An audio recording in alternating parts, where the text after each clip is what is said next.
Hello बच्चों लोग, कैसे हैं आप सब। आप सभी का स्वागत करता हूं इस अमेजिंग चैनल एनसीईआरटी वाला पर। मैं अखिल रॉय, आप लोगों का मैथमेटिक्स मेंटोर संकल्प बैच के अंदर आप लोगों के लिए लेकर आया हूं एकदम नया ताजा लेक्चर, जो कि हमारा 3 डायमेंशनल ज्योमेट्री का है। बहुत टाइम से इंतजार कर रहे थे ना इसका।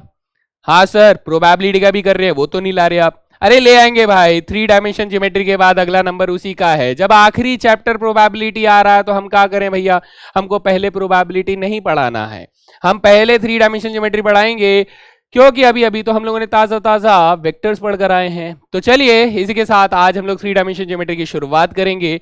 याद रखिएगा, अगर आपने वेक्टर्स नहीं पढ़ा है तो 3 डायमेंशन ज्योमेट्री भी ऐसा ऐसा सही रहेगा। याद रखना बेटा, क्योंकि वेक्टर्स ही बेस है हमारे 3 डायमेंशन ज्योमेट्री के अंदर। क्योंकि 3 डायमेंशन ज्योमेट्री में अगर मुझे डायरेक्शन दिखाना है तो मेरे पास सिर्फ एक ही तरीका है भाई, वेक्टर्स का इस्तेमाल करके कर सकते हैं, वरना किसी और तरीके से हो ही नहीं सकता है बाबा, हो ही नहीं सकता है। So let's begin. हम लोग शुरू करते हैं। Vector and Cartesian equation of line हम लोग यहां से जानेंगे कि लाइन की इक्वेशन को लिखा कैसे जाता है। दो फॉर्म्स में हम लोग एक्सप्रेस करते हैं, तो इन दोनों फॉर्म्स का अगर आपको ज्ञान रहेगा तो सवाल ऐसा है बेटा, देखो साफ साफ बता रहा हूं, पेपर में सवाल वेक्टर फॉर्म में लिखा आएगा या कार्टेशियन फॉर्म में लिखा आएगा, इस बात का तो तुक्का मैं भी नहीं लगा सकता। ये लिखने वाले ने, जिसने पेपर सेट किया होगा, उसके मन में आएगा आज वेक्टर में दूंगा, आज कार्टेशियन में दूंगा, है ना। तो आपको दोनों फॉर्म्स आने चाहिए। दोनों फॉर्म्स में से आपको क्वेश्चन को सॉल्व करने में जो फॉर्म सबसे ज्यादा पसंद आए आप वो वाला फॉर्म लगाइए, कोई परेशानी नहीं है। लेकिन आपको दोनों फॉर्म्स को पहचानना आना चाहिए, उसमें से इंफॉर्मेशन को निकालना आना चाहिए, जो मैं कोशिश तो ये करूंगा ताकि आप लोगों को अच्छे से समझ में आ जाए। हैं जी, ठीक है जी। देन हम लोग बात करेंगे 2 पॉइंट फॉर्म। अरे ये 2 पॉइंट फॉर्म तो हमारा कोऑर्डिनेट ज्योमेट्री में भी होता था ना, स्ट्रेट लाइंस के कॉन्सेप्ट में। हाँ यहां भी होगा, ठीक है। फिर हम लोग बात करेंगे sir angle between 2 lines, 2 lines के बीच में एंगल कैसे निकालते हैं। और लास्ट में हम लोग बात करेंगे इंटरसेक्शन ऑफ 2 लाइंस, कि 2 लाइंस का इंटरसेक्शन हो रहा है तो वो कहां पर हो रहा है। अगर 2 लाइंस का इंटरसेक्शन हो रहा है तो वो कहां पर हो रहा है ना। तो चलिए बात करते हैं। सबसे पहले हम लोग vector and Cartesian equation of line से। देखो बेटा, एक डायग्राम, और बस इस डायग्राम को समझने की कोशिश कीजिएगा और आपके सारे दुख हर लिए जाएंगे 3 डायमेंशन ज्योमेट्री के इक्वेशन ऑफ लाइन के अंदर। इसी तरह प्लेन में भी हरूंगा, लेकिन हमें लाइन पहले समझना है। मान लीजिए ये हमारा 3 डायमेंशनल स्पेस है बेटा, जिसमें ये हमारा एक्स एक्सिस को रिप्रेजेंट कर रहा है, ये हमारे वाई एक्सिस को रिप्रेजेंट कर रहा है, एंड ये जेड एक्सिस को, ठीक है सर। और इस 3 डायमेंशन स्पेस में ऐसे करके कोई लाइन जा रही है, येलो कलर की आप लोग देख पा रहे हो। इस लाइन का नाम हम लोग रख देते हैं लाइन एल, रख देते हैं। क्या नाम रख देते हैं सर? लाइन एल रख देते हैं, ठीक है सर, कोई बात नहीं, बढ़िया लग रहा। अब मेरे मानो तो हम लोग यहां से जो बात करते हैं वो ये बात करते हैं, हमेशा रेफरेंस जो रहेगा हमारा वो क्या रहेगा? रेफरेंस ओरिजिन रहेगा। जब भी हम किसी वेक्टर की बात करेंगे या फिर लाइन की बात करेंगे तो रेफरेंस क्या रहेगा हमारा? ओरिजिन रहेगा। हम लोग ओरिजिन के रेस्पेक्ट में सारी चीजों की बात करते हैं, है ना। तो अब हम कहेंगे कि सर ये जो लाइन है, हमें दो बातों का बहुत ज्यादा ध्यान रखना होता है किसी भी लाइन को बनाते हुए। सर कौन कौन सी बातों का? पहली बात तो ये कि सर लाइन पास कहां से हो रही है, तो हमें चाहिए होता है बेटा एक पासिंग पॉइंट चाहिए होता है कि सर ये लाइन कहां से पास हो रही है। दूसरी चीज हमें चाहिए होती है कि सर डायरेक्शन क्या है हमारे पास, ठीक है, किस डायरेक्शन में ये लाइन जा रही है। यानी अगर मैं आपसे कुछ बेसिक लेवल पे बात करना चाहूं तो आप इसे ऐसे कह सकते हैं। सपोज कीजिए मैं एक लाइन ड्रॉ करता हूं इसी के ऊपर, है ना, ये लाइन हो गई, बिल्कुल सेम लाइन हो गई दोस्त। मैं आपसे कहता हूं कि सर ये लाइन जो है, अभी डायरेक्शन तो सेम है लेकिन इसका पोजीशन क्या है सर? डिफरेंट है। क्या है सर? पोजीशन डिफरेंट है, पोजीशन कहीं और से जा रही है लेकिन डायरेक्शन सेम है। अब मैं कह रहा हूं कि सर अगर मैं इस लाइन की बात करूं, मैं पोजीशन सेम रख रहा हूं लेकिन डायरेक्शन अलग है। अभी क्या है दोस्त? अभी देखोगे पोजीशन सेम है लेकिन डायरेक्शन अलग है। तो हम ये कहते हैं कि अगर मैं किसी स्पेसिफिक लाइन के बारे में बात कर रहा हूं तो दो चीजें उसकी फिक्स्ड होनी चाहिए। पहला, वो कहां से पास हो रहा है, दूसरा वो किस डायरेक्शन में जा रहा है। तो ये दोनों चीजें हमें जरूरत पड़ेंगी, जब भी जरूरत पड़ेंगी हम लोग इसका इस्तेमाल करेंगे। तो अभी हम लोग सबसे स्पेसिफिक लेवल पे अगर बात करें तो हम कहते हैं कि सर मान लेते हैं कि इस लाइन के ऊपर हमारे पास एक पासिंग पॉइंट है, कौन सा पासिंग पॉइंट है? सपोज कीजिए बेटा this is the passing point P, जिसके कोऑर्डिनेट्स x1, y1 और z1 हम लोग अज्यूम कर लेते हैं। ठीक है, ये पॉइंट हो गया। अब हम कहते हैं कि सर मुझे इस पॉइंट से गुजरने वाली लाइन मिल रही है, लेकिन इस पॉइंट से गुजरने वाली कितनी लाइन हो सकती है? सर एक लाइन तो ये हो सकती है, सर एक लाइन ये हो सकती है, सर एक लाइन, मतलब there will be unlimited number of lines ना इस पॉइंट से गुजरने वाली, अनलिमिटेड है ना, इन्फिनाइट नंबर ऑफ लाइंस गुजर सकती हैं। तो हमने कहा सर हमें एक स्पेसिफिक डायरेक्शन में एक लाइन चाहिए, तो हम कहते हैं वो डायरेक्शन कौन सी है? सर वो डायरेक्शन ये वाली है, ये डायरेक्शन होनी चाहिए ना।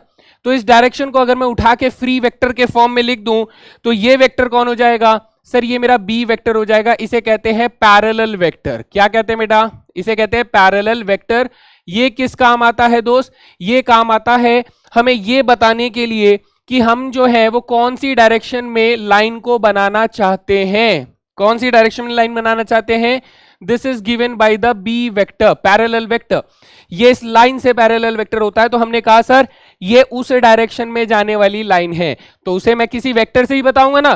तो हमने कहा सर डायरेक्शन किससे बताते हैं हम लोग? डायरेक्शन बताते हैं पैरेलल वेक्टर से, और वो पैरेलल वेक्टर क्या होगा? वो हो जाएगा हमारे पास बी वेक्टर। ठीक है सर। सर पासिंग पॉइंट क्या है? पासिंग पॉइंट तो ये P है, तो इसका रेफरेंस अगर हम लोग लेकर आते हैं तो हम कहेंगे सर ये हो गया इसका रेफरेंस। तो ये कौन सा वेक्टर हो जाएगा दोस्त? This vector will be known as OP vector, है ना।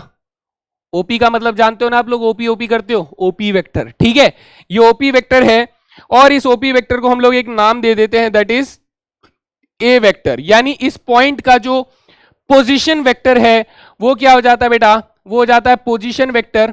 ठीक है, एक हो जाता है पैरेलल वेक्टर और एक हम लोग यूज करने वाले हैं पोजीशन वेक्टर यूज करने वाले हैं। पोजीशन वेक्टर क्या हो जाएगा बेटा? ए वेक्टर हो जाएगा, जो कि इस पी पॉइंट का पोजीशन वेक्टर हमारे पास बनकर आता है ना। ठीक है, ओके सर। अब बेटा मुझे इस डायरेक्शन में जाने वाली, इस पॉइंट से गुजरने वाली सभी पॉइंट्स का एक लोकस चाहिए जिसे हम लाइन कह सकते हैं, है ना। तो मैं कहता हूं कि सर इसके ऊपर मान लीजिए एक रैंडम पॉइंट मैं पकड़ लेता हूं, जो कि इसका लोकस अगर मैं ढूंढना चाहूं तो एक्स वाई जेड पॉइंट से मैं इसका लोकस ढूंढूंगा, है ना। एक्स वाई जेड पॉइंट से ढूंढेंगे। तो हम कहते हैं कि सर एक रेफरेंस पॉइंट से अगर मैं इस वेक्टर को यहां से लेके यहां तक ज्वाइन कर दूं तो ये कौन सा वेक्टर हो जाएगा? This vector will be known as O X vector हो जाएगा। अब ये ओ एक्स वेक्टर क्या होगा बेटा? ये हमारे पास अननोन पॉइंट होगा। दिस इज नोन एज, मैं यहां पर लिख देता हूं कि ओ एक्स वेक्टर को हम लोग क्या बोलेंगे सर? इसको बोलेंगे अननोन पॉइंट। अननोन पॉइंट यानी जिसके बारे में हम नहीं जानते हैं, लेकिन ये लाइन पर ही लाई करेगा। ये कहां लाई करेगा सर? लाइन पर ही लाई करता है। ये चीज आप लोगों को थोड़ा सा ध्यान रखना है। अननोन पॉइंट ये हमें क्या बनाकर देगा? इक्वेशन ऑफ लाइन बनाकर देगा। और इसको हम लोग क्या बोल देते हैं दोस्त? इसको हम लोग बोल देते हैं आर वेक्टर। लेट अस से हम लोग अननोन पॉइंट को 3 डायमेंशन ज्योमेट्री के अंदर जब भी यूज करेंगे आर वेक्टर से यूज करेंगे। ये बात दिमाग में छाप लो, है ना, कि आर वेक्टर से हम लोग यूज करेंगे। अब सर बात आती है आप लोगों के सामने एक बहुत ही बेसिक से ऑब्जर्वेशन की। वो ऑब्जर्वेशन क्या है कि सर हमारे पास ये जो पी एक्स वेक्टर है ना, ये सर पैरेलल है बी वेक्टर से। हाँ सर, पी एक्स वेक्टर जो है वो पैरेलल है बी वेक्टर से। तो हम कहेंगे सर पी एक्स वेक्टर को बनाने का तरीका, जब इसका पोजीशन वेक्टर मेरे पास आर वेक्टर है, इसका पोजीशन वेक्टर मेरे पास ए वेक्टर है, तो सर पी एक्स वेक्टर क्या हो जाएगा? सर पी एक्स वेक्टर हो जाएगा आर माइनस ए वेक्टर। बढ़िया sir, R minus A vector हो जाएगा। मैं कहूंगा सर अगर ये पैरेलल है तो ये लैम्डा बी वेक्टर के बराबर हो जाएगा। कंडीशन ऑफ पैरेललिज्म में हम लोगों ने पढ़ा था कि अगर कोई वेक्टर किसी वेक्टर से पैरेलल है तो वो एक दूसरे के प्रोपोर्शनल होते हैं। हाँ जी सर। तो ऐसे में मैं यहां से कहूंगा कि सर ये आर वेक्टर बराबर जो है ये A vector plus lambda B vector के बराबर हो जाता है। एंड मेरे प्यारे बच्चे यही मेरा क्या कहलाएगा? ये कहलाएगा वेक्टर इक्वेशन ऑफ लाइन। क्या कहलाएगा बेटा? Vector equation of line. ठीक है, यही हमारा हीरो है, इसी का हमें इस्तेमाल करना है। बढ़िया, बहुत ज्यादा बढ़िया। इतनी बात समझ में आ गई? ठीक है सर। अब हम लोग सर इसी को कार्टेशियन इक्वेशन में बदलना चाहें तो हम क्या करेंगे? कार्टेशियन इक्वेशन में बदलना चाहोगे तो बच्चा हम लोग क्या करेंगे, हम कहेंगे कि सर इतनी पार्ट को ना इरेज कर दो, ये वाला पार्ट इरेज कर दो। अब मैं यहां से क्या करूंगा, सेम चीज को लिखने की कोशिश करूंगा लेकिन दूसरे तरीके से। बेटा अगर मैं कार्टेशियन इक्वेशन को लिखना चाहता हूं, ध्यान दीजिएगा, now this is very serious part.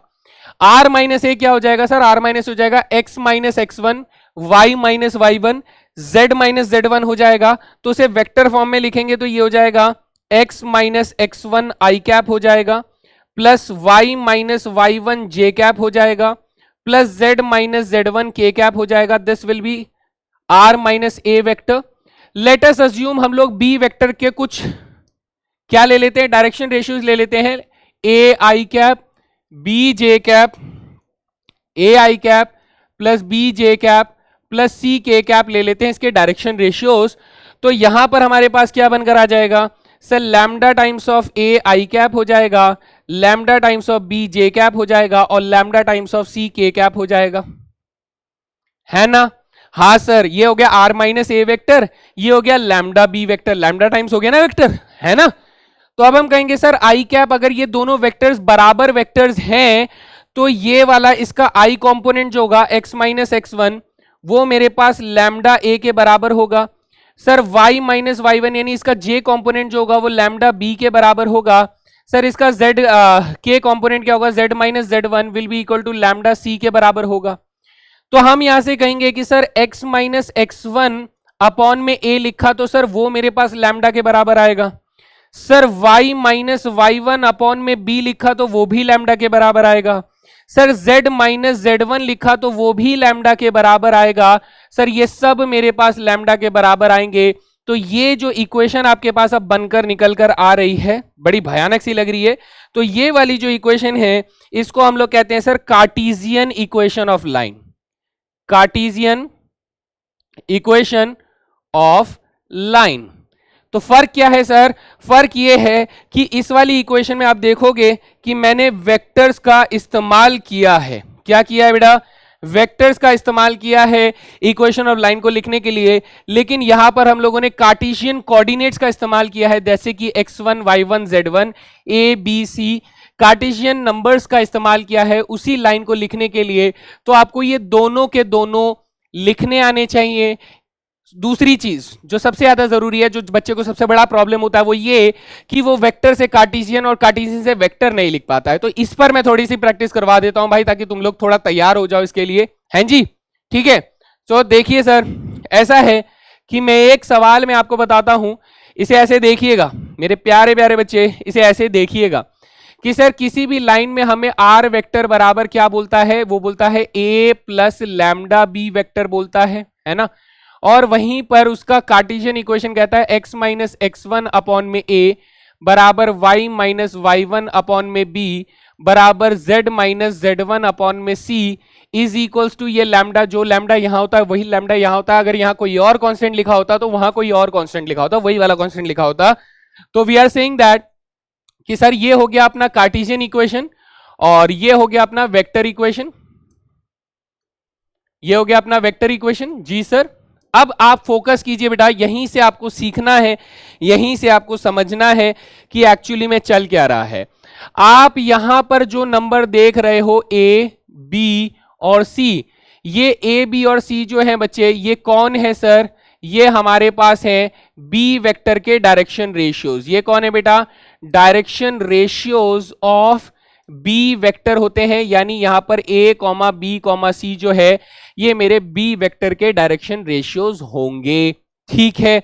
यहां देखिए सर, ये देखो यहां जो x1 मिल रहा है, y1 मिल रहा है और z1 मिल रहा है, ये कौन है सर, ये मेरे पास पासिंग पॉइंट P है जो कि x1 y1 और z1 से बना हुआ है। This is the passing point x1 y1 z1।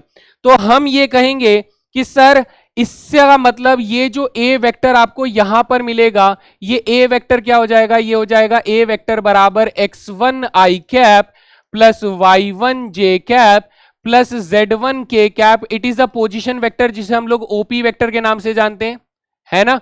और ये जो वेक्टर आप लोग देख रहे हो दैट इज बी वेक्टर, ये कौन है सर, ये मेरा पैरेलल वेक्टर है बी वेक्टर, जिसके डी क्या है sir, A I cap plus B J cap plus C K cap and this is the parallel vector जिसके करस्पॉन्डिंगली हम लोग रेशियोज को निकालकर लाइन को उस डायरेक्शन में लेकर जाते हैं। भाई बढ़िया हैं जी। तो ये बेसिक लेवल की बात सभी को समझ में आती है। तो मैं कुछ इसके ऊपर बेसिक क्वेश्चन करवा दूं क्या? करवा दो सर। इधर देखिए, पहला सवाल आपसे क्या कह रहा है? Find the vector equation the line which passes through the point with position vector this and is in the direction of this vector.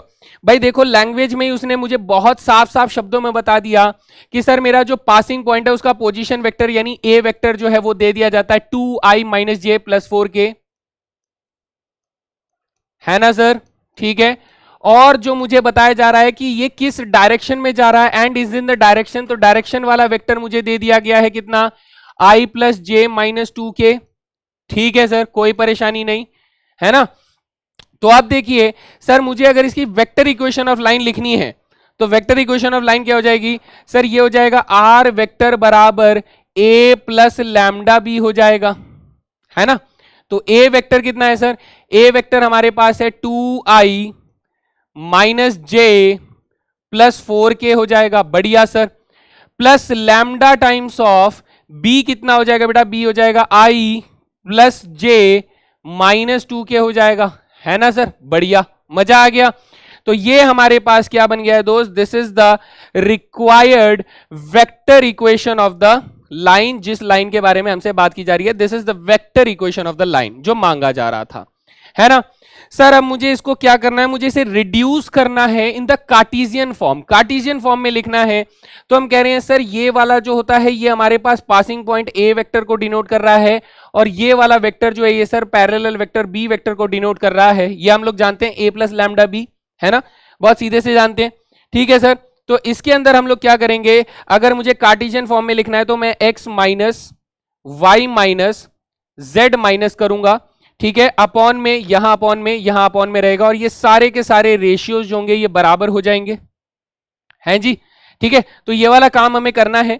फिर से एक बार लिखते हैं सर, x माइनस, अब देखो बेटा पॉइंट हमारे पास क्या था जिसके डायरेक्शन रेशियोज अगर आप देखो तो x - 2, यहां पे -1, यहां पे +4, है ना? क्या क्या देख पा रहे हो बेटा? यहां से अगर मैं पॉइंट लिखने की कोशिश करूं तो आप कहेंगे सर पॉइंट मेरा क्या हो जाएगा? पॉइंट हो जाएगा 2, -1, 4 हो जाएगा। और यहां से अगर मैं डायरेक्शन रेशियोज लिखने की कोशिश करूं, dr लिखने की कोशिश करूं तो dr कितना हो जाएगा? 1, 1, -2 हो जाएगा। These are the drs। आप ऐसे भी लिख सकते हो। हमें कहना होता है कि सर x में से हमें पॉइंट्स को माइनस करना है तो x -2 हो जाएगा, y -1 यानी y + 1 हो जाएगा, z -4 हो जाएगा। ये हो गया सर। इनको मुझे डिवाइड करना है, किन से डिवाइड करना है? डायरेक्शन रेशियो से, यानी इधर 1 आ जाएगा, इधर 1 आ जाएगा और इधर -2 आ जाएगा और ये हमारा इक्वल हो जाएगा। और इक्वल टू आप लैम्डा चाहे तो लिखें चाहे तो ना लिखें, कोई फर्क नहीं पड़ता है। Now this is the required cartesian equation of the same line, है ना? Cartesian equation of the same line. Easy था, कुछ भी नहीं है बेटा। आप बड़े आराम से इसको सॉल्व कर सकते हैं। Just go for the steps. जो स्टेप्स आपको बोले जा रहे हैं, जैसे बोले जा रहे हैं वैसे लगाने की कोशिश करें, डेफिनेटली यू विल रॉक, है ना? चलिए आगे देखते हैं सर। अगला सवाल हमारे पास दूसरा है। हम जा रहे हैं सर कहां पर? हम जा रहे हैं 2 point form of line. 2 point form क्या होता है सर? 2 पॉइंट फॉर्म में अब वो मेरे को क्या बोल रहा है? वो मेरे को बोल रहा है कि सर मेरे पास अपना 2 पासिंग पॉइंट है, एक यहां पर, एक मान लो यहां पर। लेट अस से this is P point, let us से दिस इज Q पॉइंट। इसके कोऑर्डिनेट्स हो जाएंगे x1, y1, z1। इसके कोऑर्डिनेट्स हो जाएंगे x2, y2 एंड z2। ये कोऑर्डिनेट्स हो जाएंगे। तो सर इनके रेफरेंस बेसिस पे अगर मैं ओरिजिन से पोजीशन वेक्टर बनाऊं तो ये वाला वेक्टर बच्चे इसका नाम हम लोग क्या रख देंगे? सर इसका नाम हम लोग रख देते हैं a1 वेक्टर, क्योंकि ये भी पोजीशन वेक्टर है। और इसका नाम रख देते हैं a2 वेक्टर, क्योंकि ये भी पोजीशन वेक्टर है। ठीक है सर। सर वही वाला केस, एक अननोन पॉइंट तो बनाना ही पड़ेगा, है ना? एक अननोन पॉइंट बनाना पड़ेगा, x पॉइंट, जिसका हम लोग लोकस निकालेंगे xyz। तो इसका रेफरेंस पॉइंट क्या हो जाएगा सर? इसका रेफरेंस पॉइंट ये हो जाएगा ऐसे करके। Now this vector will be known as r vector के नाम से जाना जाएगा। जी सर। अब मैं कहता हूं सर मेरे को पैरेलल वेक्टर इसमें नहीं दिया जाता है, तो हम कैसे पता लगाएंगे किस डायरेक्शन में जा रहा है? हम लगा सकते हैं। हम पता लगा सकते हैं, हम कहते हैं कि सर अगर मैं P पॉइंट से लेके Q पॉइंट तक का एक वेक्टर ज्वाइन कर देता हूं, तो ये जो PQ वेक्टर आप देख पा रहे हैं ना दोस्त, इस वेक्टर को मैं ऐसे करके पैरेलल वेक्टर बना सकता हूं कि सर ये PQ वेक्टर ही, ये P पॉइंट से निकला हुआ है और ये Q पॉइंट से निकला हुआ है, सर PQ वेक्टर ही मेरा कौन बन जाता है, मेरा पैरेलल वेक्टर बन जाता है। ओए होए, अब ये PQ वेक्टर जो है वो कैसे निकाला होगा, वो सर हमारा A2 माइनस A1 से निकला हुआ वेक्टर होगा ना। हाँ जी सर, बिल्कुल ऐसे निकला होगा। तो इन दैट केस मैं ये कहूंगा कि सर अब तो हमें इक्वेशन लिखनी आती है, यानी हमारे पास R बराबर क्या था, A vector plus lambda B vector था। सर अब A वेक्टर तो नहीं है हमारे पास, दो पोजीशन वेक्टर हैं A1 एंड A2। तो मैं ये कहूंगा कि सर पोजीशन वेक्टर अगर मेरे पास A1 वेक्टर और A2 वेक्टर है, तो आपको A1 पसंद करना है A1 ले लो, आपका मन कर रहा है कि आप A2 लेना चाहते हो आप A2 ले लो। जनरली बुक्स में कौन सा लिखा रहता है बेटा, A1 लिखा रहता है और यहां पर लैम्डा B वेक्टर है। ठीक है सर, आप यहां पे इसको B वेक्टर को वापस रिप्लेस करोगे तो A1 vector plus lambda times of B vector कैसे निकाला था सर, A2 माइनस में A1 वेक्टर से निकाला था। Now this is the required vector equation of 2 point form, यानी 2 पॉइंट से गुजरने वाली लाइन का वेक्टर इक्वेशन हम लोग ऐसे करके लिखते हैं सर। ठीक है बाबू, ठीक है सर। अब अगर मैं ये कहूं कि मेरे पास A1 वेक्टर जो होगा वो क्या होगा, A1 vector will B x1 i cap plus y1 j cap plus z1 k cap हो जाएगा। ठीक है सर, अगर मैं A2 माइनस A1 वेक्टर लिखने की कोशिश करूं तो वो हो जाएगा x2 minus x1 i cap plus y2 minus y1 j cap plus z2 minus z1 k cap, ये हो जाएगा, है ना। हाँ सर, अब इसका कार्टेशियन फॉर्म लिखने की कोशिश करो दोस्त। हम कहेंगे सर x में से पॉइंट को माइनस करो, that is x minus x1, y minus y1, z minus z1। Sir उसके बाद बी वेक्टर के जो डायरेक्शन रेशियोज है उससे डिवाइड कर दो, है ना। बी वेक्टर के डायरेक्शन रेशियोज क्या है सर, बी वेक्टर के डायरेक्शन रेशियोज है x2 x माइनस, ये वाले हैं, यानी यहां पर आ जाएगा x2 minus x1, y2 minus y1, z2 minus z1। Sir ये जो हमारे पास निकल कर आया ये हो जाता है हमारा Cartesian equation of the same line जो कि 2 पॉइंट फॉर्म में लिखा गया है। बढ़िया भैया, ठीक है। तो हमें 2 पॉइंट फॉर्म में वेक्टर इक्वेशन भी लिखनी आ गई, सर हमें कार्टेशियन इक्वेशन भी लिखनी यहां पर आ गई। बेसिक कॉन्सेप्ट है बेटा, वेक्टर्स का कॉन्सेप्ट है, थोड़ा सा समझकर लगाएंगे तो आपको सब कुछ क्लियर होना शुरू हो जाएगा। हैं जी, चलिए इसके ऊपर एक क्वेश्चन करके देखते हैं। ये क्वेश्चन क्या कह रहा है, find the vector equation of the line through A and B. बेटा देखो 2 पॉइंट्स मुझे दे दिए गए हैं, तो मैं इन्हें देखते ही सबसे पहले बोलूंगा कि सर मेरा पहला पासिंग पॉइंट जो होगा उसका पोजीशन वेक्टर क्या हो जाएगा, सर ये हो जाएगा 3i plus 4j minus 7k हो जाएगा। मेरा दूसरा पोजीशन वेक्टर क्या हो जाएगा सर, दूसरा position vector will B i minus के j प्लस के 6k हो जाएगा। हाँ सर, तो ऐसे में मेरा पैरेलल वेक्टर कौन हो जाएगा सर, ये हो जाएगा A2 माइनस A1 वेक्टर हो जाएगा। So that will be equal to 1 minus के 3 यानी माइनस के 2i माइनस j माइनस 4 यानी माइनस के 5j हो जाएगा, और 6 माइनस माइनस 7 यानी प्लस के 13k हो जाएगा। एक बार क्रॉस चेक कर लेते हैं, 1 minus 3 minus 2 minus j minus 4 minus 5 6 minus minus 13। ठीक है, ओके सर। अब हम लोग लिख लेते हैं कि सर इसका वेक्टर इक्वेशन क्या हो जाएगा, r बराबर a vector A1 vector plus lambda b vector हो जाएगा। सर ये हो जाएगा r vector is equal to A1 कितना है, ये है 3i प्लस 4j माइनस के 7k plus lambda times of b vector minus के 2i माइनस के 5j और प्लस के 13k। ठीक है सर, फिर इसने बोला कि सर कार्टेशियन इक्वेशन भी बता दो। अरे भाई अब तो हमारे लिए हलवा सा खेल लग रहा है जी, बिल्कुल है ना। तो हलवा लगना भी चाहिए बेटा, हलवा लगना भी चाहिए।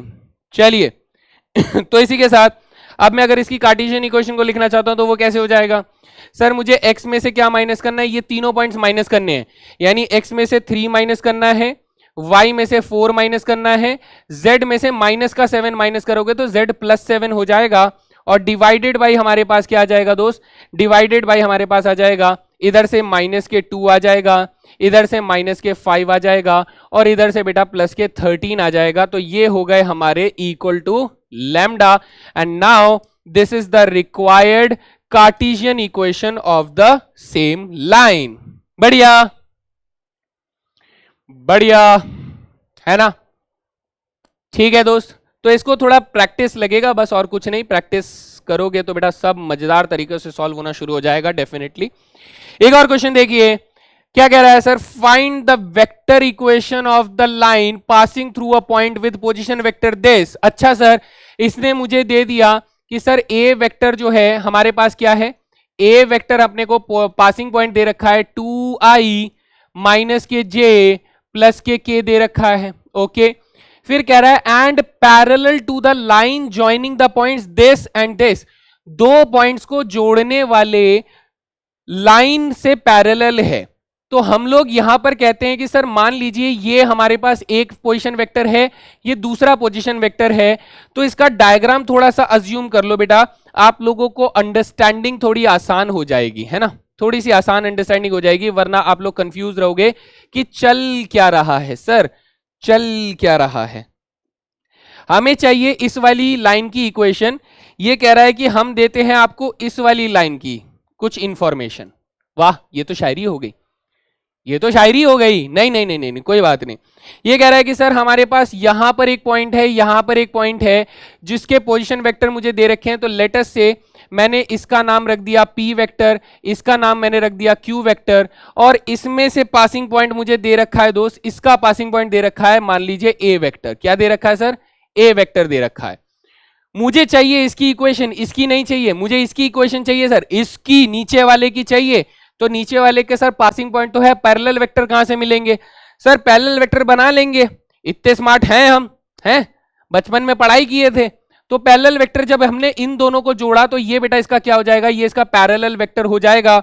यानी कि सर मैं यहां से अगर इसका पैरेलल वेक्टर बनाने की कोशिश करता हूं तो बी वेक्टर क्या हो जाएगा बेटा, B vector will be equal to P vector minus Q vector, या Q vector minus P vector आप लिख सकते हो, कोई सा भी माइनस कर लो बेटा, पैरेलल वेक्टर तो जरूर निकलेगा, ठीक है। तो ये वेक्टर जो होगा, पैरेलल वेक्टर जो होगा वो बेटा मेरा किसके बराबर हो जाएगा, P और Q को ज्वाइन करने वाले वेक्टर के बराबर हो जाएगा। तो that will B Q minus P vector. तो Q माइनस P वेक्टर अगर आप निकालोगे तो Q वेक्टर हमारा ये रहा, P वेक्टर ये रहा, तो 1 माइनस माइनस 1 तो 2i कैप हो जाएगा, 2 माइनस 4 यानी माइनस के 2j कैप हो जाएगा, और 2 माइनस के 1 यानी प्लस के k हो जाएगा। This will be the parallel vector. अब सर अब तो कहानी आ गई, तो R वेक्टर बराबर क्या हो जाएगा sir, A vector plus lambda B vector हो जाएगा। तो R vector will be equal to A vector, कितना है, A वेक्टर है सर 2 माइनस 1 1, 2 माइनस 1 1 हो जाएगा, plus lambda times of B vector क्या है सर, 2 माइनस 2 2 माइनस 2 और 1 हो जाएगा, ठीक है सर। तो हमारे पास ये क्या बन गया है सर, ये बन जाता है हमारा required vector form of the line. आखिरी में उसने सर जाते जाते एक और काम पकड़ा दिया कि इसका कार्टेशियन इक्वेशन भी दे दो। तो कार्टेशियन इक्वेशन कैसे देंगे सर, x में से 2 को माइनस कर दीजिए, y में से 1 माइनस 1 को माइनस कर दीजिए, और z में से बेटा 1 को माइनस कर दीजिए। तो ऐसे में ये इसके अपॉन में 2 आ जाएगा, इसके अपॉन में माइनस के 2 आ जाएगा, इसके अपॉन में 1 आ जाएगा, और ये सभी रेशियोज इक्वल होंगे और इक्वल टू बेटा लैम्डा होंगे। तो ये बन जाता है मेरा Cartesian equation of the same line, है ना। बढ़िया भाई, मजा आ रहा है, बोलो आ रहा है, बोलो आ रहा है, ठीक है सर, ओके। अब देखिए बेटा यहां अगला क्वेश्चन कैसे मिल रहा है। अगला क्वेश्चन कह रहा था the cartesian equation of line are this, find its direction ratios and also find its vector equation of the line. करके बताओ, आ गया तो करके बताओ, है लाइव होती तो मैं तुमसे करवाता, अभी लाइव नहीं है तो मैं थोड़ी सी नौटंकी कर लेता हूं, नहीं, ठीक है, ओके। तो अब मेरी बात को ध्यान से सुनना मेरे भाई, ध्यान से सुनना मेरे भाई, हैं मेहरबान कदरदान, मेरी बात को ध्यान से सुनना। सर हमारे पास कार्टेशियन इक्वेशन जो होता है ना उसकी शक्ल कुछ ऐसे होती है, x minus X one by two, हाँ x minus X one by A, two नहीं होता है sir, y minus Y one by B होता है और z minus Z one by C होता है और इक्वल्स टू सम लैम्डा होता है। Okay sir, equals to some lambda होता है, ये हमारे पास कार्टेशियन इक्वेशन ऑफ लाइन होती है। सर इसकी शक्ल और इसकी शक्ल मैच नहीं कर रही है, मैच नहीं कर रही है सर, तो मैच नहीं कर रही है तो ये इसकी कार्टेशियन इक्वेशन है तो सही लेकिन थोड़ा घुमा के टेढ़ा मेढ़ा करके दे दिया गया है। तो सर परेशानी क्या है, वो परेशानी को पकड़ो। परेशानी ये है कि सर सबसे पहली चीज की x का कोएफिशिएंट +1 होना चाहिए, y का कोएफिशिएंट +1 होना चाहिए, z का कोएफिशिएंट +1 होना चाहिए। बस इतनी सी बात ध्यान रखिएगा, x का कोएफिशिएंट, y का कोएफिशिएंट, z का कोएफिशिएंट, तीनों का कोएफिशिएंट जो है वो +1 होना चाहिए। नहीं है तो बनाओ, नहीं है तो बनाओ। तो बनाते हैं सर। देखिए यहां पर हमें दे रखा है 6x माइनस के 2 बराबर 3y प्लस के 1 बराबर 2z माइनस के 2 दे रखा है। सर इसमें से 6 अगर मैंने कॉमन ले लिया, 6 कॉमन ले लिया तो ये बन जाएगा 6 मल्टीप्लाई x माइनस 1/3 बन जाएगा, इज इक्वल्स टू यहां से 3 कॉमन ले लिया तो y प्लस 1/3 बन जाएगा।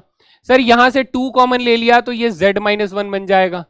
सर अब दूसरी चीज ये कि x y z के कोएफिशिएंट 1 तो बन गए लेकिन उसके साथ मल्टीप्लाई थोड़ी ना होता है सर, उसके साथ तो डायरेक्शन रेशियोज डिवाइड में होते हैं। तो सर अब जो ये मल्टीप्लाई में दिख रहा है इसको डिवाइड में बदल दे हैं? हाँ यही तो बोल रहा हूं, करना पड़ेगा, ये हम नहीं जानते। तो हमने कहा कि सर x माइनस 1/3 को हम लोगों ने डिवाइड में ले आए तो ये 1/6 बन गया। ओए होए होए होए होए, ठीक, अच्छा। फिर सर y प्लस 1/3 जो लिखा हुआ है इसको उल्टा करके लेके आएंगे तो ये 1/3 बन गया। ओए होए होए होए। फिर सर ये z माइनस 1 लिखा हुआ है इसको अपॉन में लेकर आए तो ये 1/2 बन गया। अच्छा ऐसे करना था। तो सर अब ये जो है इसकी शक्ल में आ गया, किसकी? कार्टेशियन इक्वेशन की जैसी शक्ल थी ना बिल्कुल वैसा सा बन गया। तो हम लोग यहां से कंपेयर करके बता सकते हैं कि सर एक्चुअली में x1 की वैल्यू 1/3 है, y1 की वैल्यू -1/3 और z1 की वैल्यू कितनी है? 1 है बेटा, और abc की वैल्यू पता लग गई। तो हम कहते हैं सर यहां से मुझे पता लगा कि a वेक्टर यानी पोजीशन वेक्टर कितना हो जाएगा? सर ये हो जाएगा 1/3 i कैप, ये हो जाएगा -1/3 j और ये हो जाएगा बेटा +1 k cap.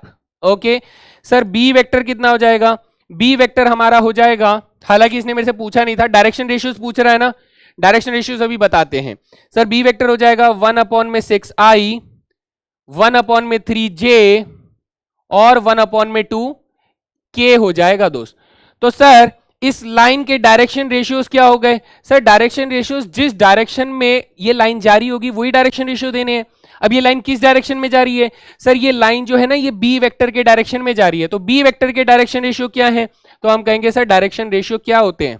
Direction ratio B vector के डायरेक्शन रेशियोज दे दीजिए तो ये हो जाएगा 1/6, 1/3, 1/2 हमारे डायरेक्शन रेशियोज हो गए।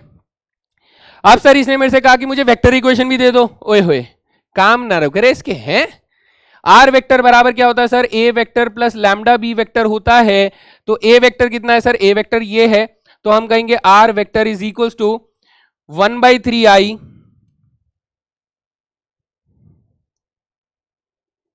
थोड़ा सा नीचू, R vector is equals to 1/3i minus 1/3j plus K, ये हो गया अपना passing point A vector, plus lambda times of B vector कितना है sir? 1/6i 1/3j plus 1/2k हो जाएगा, और ये हो गया हमारा इसका रिक्वायर्ड वेक्टर इक्वेशन हो जाएगा, and this is the answer. बढ़िया ठीक है जी, मजा आ रहा है? आना चाहिए, है ना? ठीक है, नेक्स्ट क्वेश्चन है या फिर कुछ इससे रिलेटेड अलग है? अब बेटा नया कॉन्सेप्ट सीखना पड़ेगा अगला सवाल लगाने के लिए। तो नेक्स्ट क्वेश्चन है हमारे पास, एंगल बिटवीन में टू लाइंस। नया कॉन्सेप्ट है, क्वेश्चन नहीं, एंगल बिटवीन में टू लाइंस। अब देखिए बेटा मैं आपको एक मेजर डिफरेंस को समझाता हूं, मेजर डिफरेंस को समझिएगा दोस्त। मेजर डिफरेंस ऐसा होता है कि सर हम लोग जब वेक्टर की बात करते हैं तो वेक्टर या तो ऐसे होगा, या तो वेक्टर कैसे होगा सर? या तो वेक्टर ऐसे होगा, कैसे? ऐसे, या तो वेक्टर अक्यूट एंगल बना रहा होगा, या तो वेक्टर अक्यूट एंगल बना रहा होगा, या तो वेक्टर ऑब्ट्यूज एंगल बना रहा होगा। तो सर पॉसिबिलिटी ऐसी है कि उनके बीच का एंगल जो है वो पॉजिटिव में भी आ सकता है, नेगेटिव में भी आ सकता है। लेकिन सवाल जब हम लोग कहते हैं सर लाइन के बारे में बात कीजिए, लाइन के बारे में, तो ये एक लाइन हो गई, ये सर एक दूसरी लाइन हो गई, है ना, ये एक लाइन हो गई, ये एक दूसरी लाइन हो गई। तो हम कहेंगे सर एंगल जो है ना वो अगर हम लोग मेजर करें तो हम लोग ये वाला एंगल भी मेजर कर सकते हैं कि ये दोनों लाइंस के बीच का एंगल है। लेकिन बेटा आपको ये वाला पसंद आया, मुझे ये वाला पसंद आया, तब मैं क्या करता, मैं क्या करता, छोड़ देता? नहीं, हम ये कहते हैं कि सर हमें यहां पर एक छोटा सा रूल याद रखना होता है, वो ये कि हम लोग जब भी दो लाइंस के बीच का एंगल ढूंढते हैं तो सर उसके बीच का एंगल जो रहेगा वो हम लोग अक्यूट एंगल को ही ढूंढेंगे। कौन से वाले को बेटा? अक्यूट एंगल को ही ढूंढेंगे, वही वाला हमारे पास सही एंगल माना जाएगा, उसी को हम लोग अज्यूम करेंगे। और अगर ये अक्यूट एंगल है, और अगर ये अक्यूट एंगल है तो सर ऐसा है कि फर्स्ट क्वाड्रेंट के अंदर कोई सा भी ट्रिग्नोमेट्रिक रेशियो ले लो वो पॉजिटिव होता है। तो हम कह रहे हैं सर अगर हम लोग कोसाइन थीटा को निकालने की बात कर रहे हैं तो वो पॉजिटिव होना चाहिए। हाँ, तो बस इसीलिए बेटा यहां पर दो लंबे लंबे डंडे लगा दिए कि अगर गलती से डॉट प्रोडक्ट माइनस आ गया तो मैं उसे पॉजिटिव बना के आंसर करूंगा। बात समझ में आ गई? डरा क्यों रहे हो सर? डरा रहा हूं इसलिए ताकि तुम लोग सोते सोते जाग जाओ बेटा, है? समझ में आ गया कि हम लोगों ने यहां पर मॉड्यूलस क्यों लगाया? हम लोगों ने एंगल बिटवीन वेक्टर्स के फॉर्मूले में नहीं लगाया था, हम लोग एंगल बिटवीन लाइंस के फॉर्मूले में मॉड्यूलस इसलिए लगा रहे हैं क्योंकि सर हमें acute angle on the traditional method में अक्यूट एंगल को उठाना है, और अक्यूट एंगल की वजह से कोसाइन थीटा पॉजिटिव आएगा, और पॉजिटिव अगर गलती से डॉट प्रोडक्ट नेगेटिव आ गया तो हम लोग उसको पॉजिटिव बना देते हैं मॉड्यूलस की मदद से। ये है रीजन, ठीक है सर? अब इसे समझाइए। हमने कहा कि सर ये वाली जो लाइन है, ये वाली लाइन ऐसे करके जा रही होगी, कैसे ऐसे करके जा रही होगी? यूं ऐसे करके इस डायरेक्शन में जा रही है, ठीक है सर? ये वाली लाइन इस डायरेक्शन में जा रही है ना?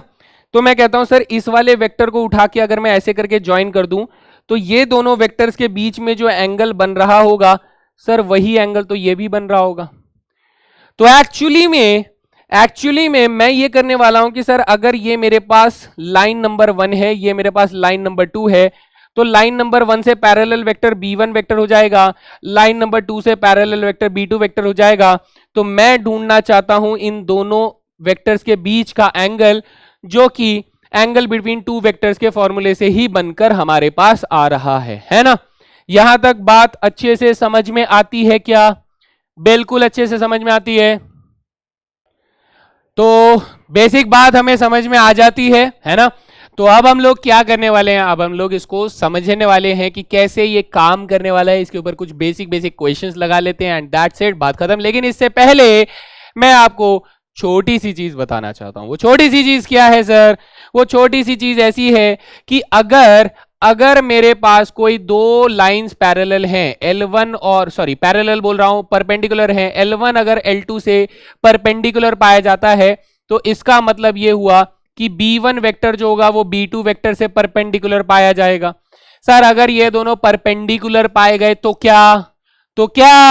तो ये कि सर इसका मतलब ये हुआ कि B1 वेक्टर और B2 वेक्टर का डॉट प्रोडक्ट जो होगा वो अपने पास 0 आ जाएगा। सर अगर मेरे को न्यूमरेटर पार्ट में 0 मिल जाता है तो उस कंडीशन में क्या हो जाएगा सर? मेरा कॉस थीटा जो है वो भी सर 0 आ जाएगा, और 0 आ जाएगा तो सर इसका मतलब देखो यहां से क्या हो जाएगा सर? थीटा बराबर 90 डिग्री वाली कंडीशन बनती है कि नहीं बनती है? हाँ सर, बात समझ में आती है दोस्त? ये बस यही चीज मैं कहना चाहता हूं, और मेरे ख्याल से आपको बात समझ में आ गई कि सर अगर दो लाइंस परपेंडिकुलर है तो थीटा 90 डिग्री है, यानी cos थीटा बराबर 0 होगा, या फिर B1 डॉट B2 जो है वो 0 होगा, है ना? बढ़िया। चलिए कुछ क्वेश्चन लगाते हैं इसके ऊपर। क्वेश्चन लगाते हैं। सर देखिए यहां पर एक सीधा सीधा सवाल पूछा रहा है, find the angle between the lines this and this. तो सर देखो मेरे को कुछ भी फालतू नहीं देखना है, मुझे यहां पर देखना है पहली वाली लाइन का पैरेलल वेक्टर देखना है, यानी B1 वेक्टर देखना है। वो कितना हो जाता है? हो जाता है I plus 2J plus 2K हो जाता है। मुझे दूसरी वाली लाइन का पैरेलल वेक्टर देखना है, वो जाता है 3I plus 2J plus 6k हो जाता है। बढ़िया सर, मजा आया। तो अब अगर मुझे इनके बीच का एंगल ढूंढना है तो एंगल का फॉर्मूला हमारे पास क्या होता है सर, वो होता है cosine theta is equal to modulus में b1 डॉट b2 हो जाएगा और divided by modulus b1 into modulus b2 हो जाएगा। ठीक है जी सर।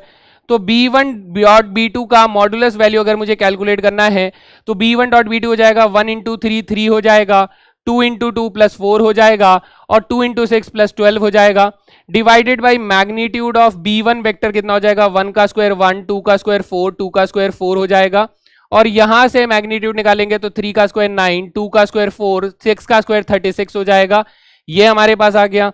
तो सर ये हो गया 4 प्लस 3 7 और 12 मिलाकर 19 हो जाएगा। नीचे हमारे पास बेटा ये 9 का रूट 3 हो जाएगा और ये हो जाएगा 49 का रूट 7 हो जाएगा। तो हमारे पास 19 अपॉन में 21 आ गया। किसकी वैल्यू सर, कोसाइन थीटा की वैल्यू ये आ गई है। सर अगर कोसाइन थीटा की वैल्यू ये है तो इसका मतलब ये हुआ कि थीटा की वैल्यू जो है वो कोसाइन इनवर्स में 19 अपॉन में 21 आ जाता है। So this is your final answer for this question. I hope this is clear to everyone. आसान था, कुछ भी नहीं था इसमें सीखने लायक, ऐसा कुछ बहुत ज्यादा ट्रिकी क्वेश्चन बिल्कुल भी नहीं था।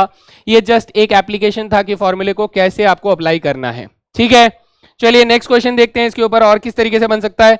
ये देखिए एक क्वेश्चन है, prove that the line this and this are perpendicular if A dash plus C C dash plus 1 बराबर 0 होगा। तो बेटा देखो लाइन 1 जो है वो अपने को दे रखा है कैसे, बेटा लाइन 1 दे रखा है x बराबर ए वाई प्लस बी। बहुत मेहनत लगेगी इस क्वेश्चन को, अगर आप लोग पहली बार कर रहे हो तो एक दो बार प्रैक्टिस कर लोगे तो आपको इस क्वेश्चन में बिल्कुल परेशानी नहीं आएगी। आप यहां पर ध्यान से देखिए बेटा, अगर मैं y की वैल्यू निकालना चाहूं तो ये क्या हो जाएगा सर, ये हो जाएगा x माइनस ए अपॉन नहीं नहीं नहीं नहीं नहीं नहीं x माइनस के b अपॉन में a हो जाएगा। ये हो गई y की वैल्यू। यहां से y की वैल्यू निकालना चाहते हो तो ये हो जाएगा z माइनस डी अपॉन में c हो जाएगा। तो अब देखिए ये जो स्ट्रक्चर है, क्या मैं इसको रीराइट करूं तो ऐसे बेहतर रीराइट कर पाऊंगा कि ये x माइनस बी अपॉन में a, y माइनस 0 अपॉन में 1 is equals to z minus D upon में c। ये हमारे पास पहले वाले लाइन की इक्वेशन बन जाती है कुछ इस तरीके से।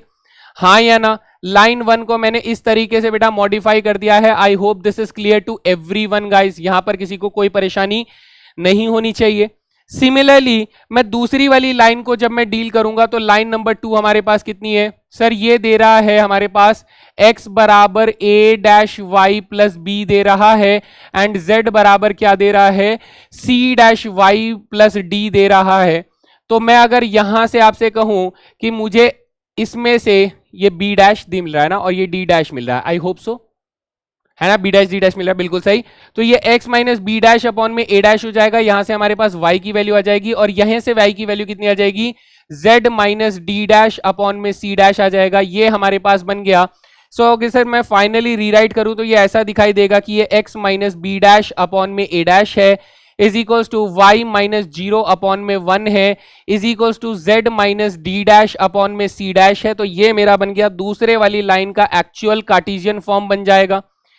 सर इससे हम लोग क्या करेंगे, इससे हम लोग इसका करस्पॉन्डिंग पैरेलल वेक्टर ढूंढ लेंगे, यानी कि b1 वेक्टर, अगर मैं लाइन नंबर 1 का b1 वेक्टर ढूंढूं तो वो हो जाएगा मेरे पास a I cap plus j cap plus c k cap हो जाएगा, है ना। और यहां से अगर मैं इसका करस्पॉन्डिंग पैरेलल वेक्टर ढूंढूं तो ये हो जाएगा a dash I plus j plus c dash k हो जाएगा, है ना। बढ़िया सर। अब मुझे b1 वेक्टर मिल चुका है, मुझे b2 वेक्टर मिल चुका है, तो मुझे क्या बोल रहा है कि सर अगर ये दोनों लाइंस परपेंडिकुलर हैं तो इन दोनों के वेक्टर्स का डॉट प्रोडक्ट क्या होगा सर, 0 होगा।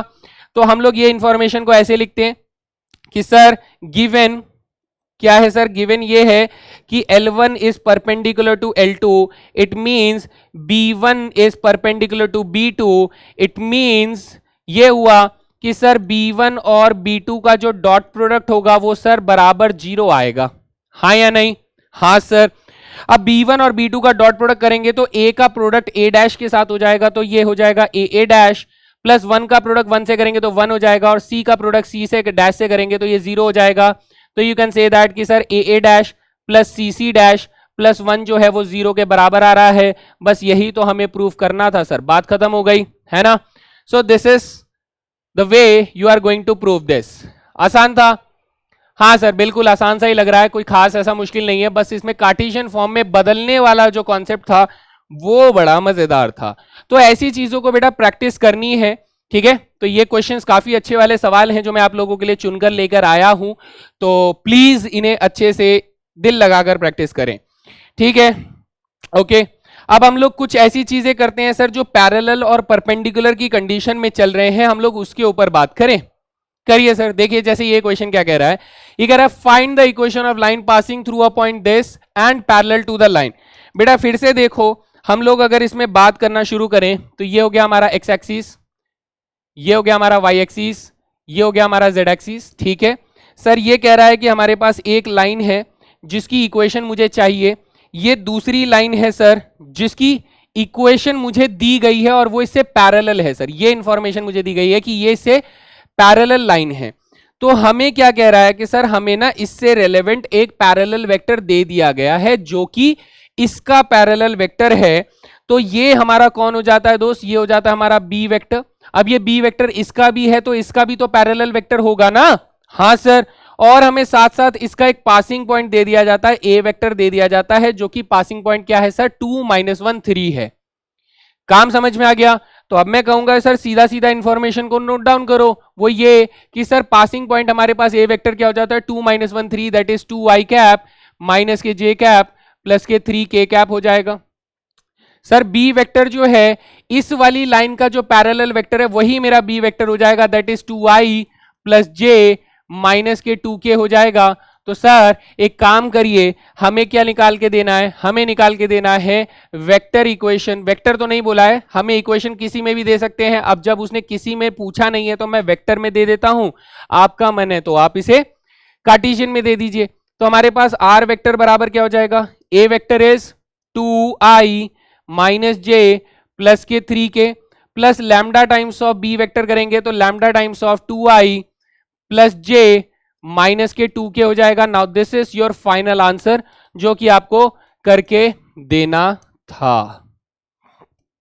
ठीक है भैया, बात समझ में आ गई? अब देखो इसमें समझ में आ रहा होगा कि सर ये लैम्डा टाइम्स ऑफ देखो सेम पार्ट है, लेकिन इसका पोजीशन वेक्टर जो है पासिंग पॉइंट अलग है, इसका पासिंग पॉइंट अलग है। वो आप डायग्राम में देख भी पा रहे हो कि हाँ सर ये दोनों अलग अलग पॉइंट से गुजर रहे हैं, है तो पैरेलल लेकिन दोनों अलग अलग पॉइंट से गुजर कर निकल रहे हैं। अच्छा सर ऐसा कोई क्वेश्चन होगा जिसमें पैरेलल के बजाय परपेंडिकुलर दे दिया जाए। अब आए ना लाइन पे, ये देखो अब सवाल देखो बेटा, पहले ना इस सवाल को फील करो। फील करना बेहद जरूरी है भाई, फील करना बेहद जरूरी है, क्योंकि जब तक आप इसे फील नहीं करोगे तब तक क्वेश्चन जैसा ही फील होगा, क्वेश्चन आपको मजा नहीं देगा। तो ये क्या कह रहा है सर, हमारे पास एक लाइन मान लीजिए ऐसे है, एक लाइन मान लीजिए बच्चे ऐसे है, एक लाइन ऐसे है।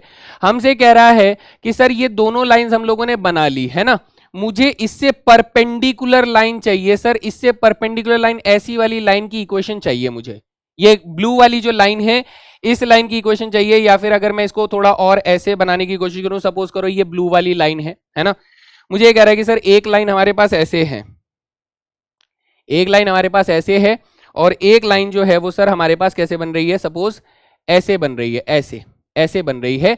तो मुझे इन दोनों से परपेंडिकुलर चाहिए।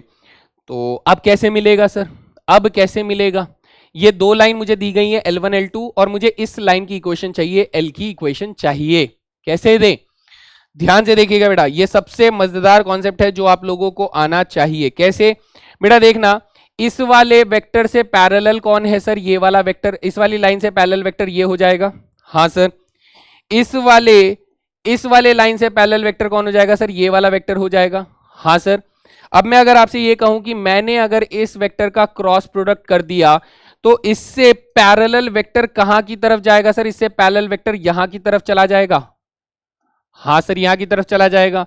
यानी मेरा कहने का मतलब ये हुआ कि सर अगर मैं, ये L1 लाइन है तो ये इसका B1 पैरेलल वेक्टर हो जाएगा, ये अगर L2 लाइन है तो ये इसका पैरेलल वेक्टर B2 हो जाएगा। तो हमारे पास जो ये वाला B वेक्टर आएगा वो एक्चुअली में B1 वेक्टर और B2 वेक्टर के क्रॉस प्रोडक्ट के बराबर आएगा। बोलो हाँ या ना, है ना, समझ पा रहे हो? डायग्राम मैंने बहुत अच्छे से कोशिश करी है बेटा ताकि आप लोग समझ पाओ कि एक्चुअली में चल क्या रहा है।